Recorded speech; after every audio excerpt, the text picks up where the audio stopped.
Here at Toronto Pearson, vehicles are surrounding the plane that overturned on the tarmac yesterday. And we heard from officials in today's presser that now there are U.S., Canadian officials here on the ground involved in this investigation, as well as representatives from Delta.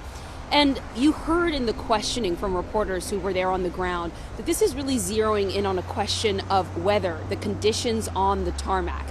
There's been a bit of a discrepancy, a gap between what we've heard from the fire service and weather service here. The fire service describing the tarmac as dry at the time, but the weather service making clear that there were 40-mile-per-hour winds, -2-degree wind chill, and snow blowing as this plane came into the tarmac. We're also hearing more from the passengers who experienced all of this. We know that 21 people were transferred to local area hospitals here, 19 of them released this morning.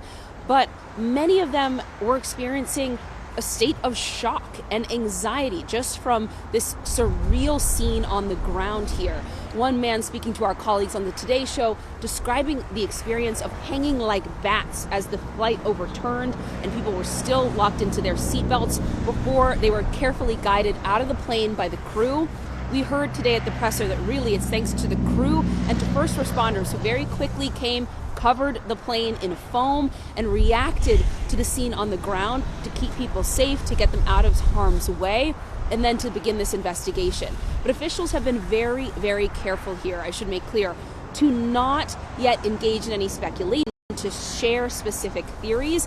Even as you can see around me here, it's clear that weather has been a challenge here in the airport and in this entire city. We do not know yet the cause of the plane crash. Back to you.